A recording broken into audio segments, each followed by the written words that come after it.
রাত পোহালেই রথযাত্রা 400 বছরের ঐতিহ্যে শেষ মুহূর্তের প্রস্তুতিতে ব্যস্ত শ্রীপাঠ গোপীবল্লভপুর।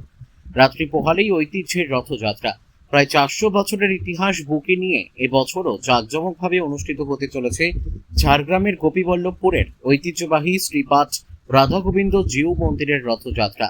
শেষ মুহূর্তের প্রস্তুতিতে এখন ব্যস্ত মন্দির কর্তৃপক্ষ ও ভক্তরা।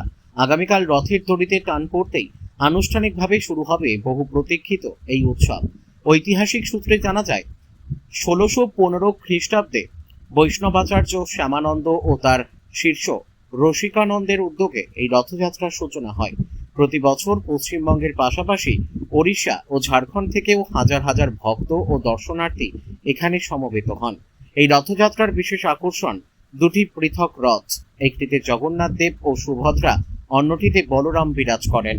কীর্তন, নাম সংকীর্তন ও নানা ধর্মীয় আচার অনুষ্ঠানের মধ্য দিয়ে কয়েকদিন ধরে উৎসব মুখর হয়ে ওঠে গোটা শ্রীপাঠ গোপীবল্লভপুর।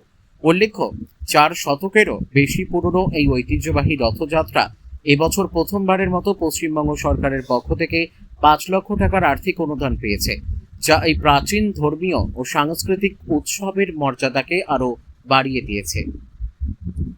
ঝাড়গ্রাম থেকে অরূপ ঘোষের রিপোর্ট, বিগ নিউজ বাংলা। আগামীকাল তো রথযাত্রা, কি কি প্রস্তুতি চলছে এবং এবছর কি কি জাঁকজমক থাকছে? আমরা অলরেডি রথযাত্রা শুভ আরম্ভ করে দিয়েছি। আজকে আমরা সুবর্ণরেখা নদী থেকে 103 মহিলাকে নিয়ে আমরা নদী থেকে কলস যাত্রা সহকারে জল নিয়ে আমরা গুন্ডিচা মার্জন, মহাপ্রভু আমাদের মহন্ত মহারাজ ছিলেন উপস্থিত, ওনার হাত দিয়ে শুভ গুন্ডিচা মার্জন কর্মসূচিটা সম্পন্ন করলাম। আর আগামীকাল আমাদের থাকছে যেমন বিগত বছর হয় তার থেকে একটু জাঁকজমকপূর্ণ এবারে থাকছে। ছৌ আদিবাসী ধ্বংসামদল নৃত্য থাকছে, ব্যান্ড থাকছে, সংকীর্তন সম্প্রদায় থাকছে এবং 3টি সুসজ্জিত রথ থাকছেন এবং একটা নাচের, আমাদের বাচ্চার নাচের, ভক্তিমূলক নাচের র্যালি থাকছে। এইসব নিয়ে আমরা মোটামুটি ভক্ত সমাগমের মাধ্যমে ব্যাপক জনসমাগম এবং ভক্ত সমাগম নিয়ে আমরা রথযাত্রাটা সুসম্পন্ন করতে চাই। কত বছরে এই রথ পদার্পণ করলো? এই রথের ইতিহাস ধরতে গেলে এটা প্রায় ধরুন মানে শ্যামানন্দ মহাপ্রভু যখন শ্রীধাম পুরী থেকে ফেরত এসেছিলেন, আজ থেকে প্রায় 400 বছর পূর্বে তিনি তখন এখানে প্রথম রথের সূচনা করেছিলেন, যেটা আনুমানিক 1620 খ্রিস্টাব্দ ধরা হচ্ছে। তো সেই থেকে এখানে রথ চলছিল, কিন্তু এই রথ আগে আমাদের এখানে গোপীবল্লভপুরে হতো। সেই গোপীবল্লভপুর নদী ভাঙনের ফলে এই গ্রাম বিচ্ছিন্ন হয়ে যায়।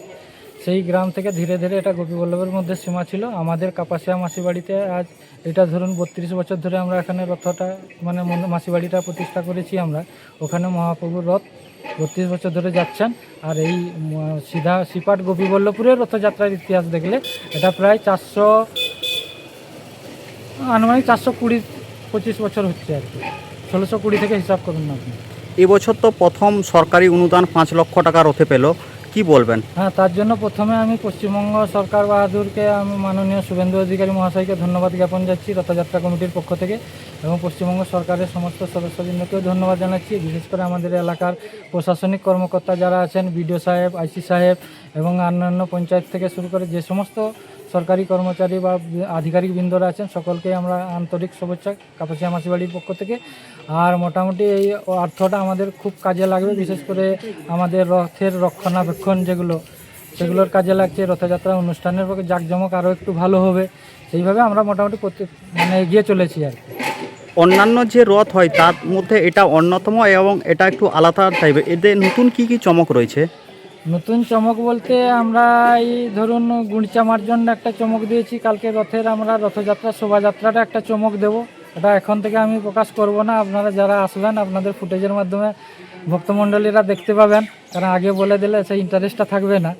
আর সবথেকে বড় কথা, 9 দিনব্যাপী মেলায় নানা রকম সাংস্কৃতিক এগুলো থাকছে, মেলা থাকছে। সবাইকে আমি আমন্ত্রণ জানাচ্ছি কাপাসিয়া মাসিবাড়ি এবং শ্রীপাঠ গোপীবল্লভপুরের পক্ষ থেকে।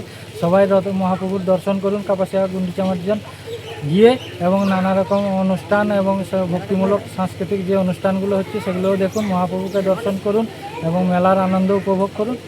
আপনার নাম? আমার নাম স্বরূপ দাস, বাড়ি? কাপাসিয়া মাসিবাড়ি কমিটির সম্পাদক।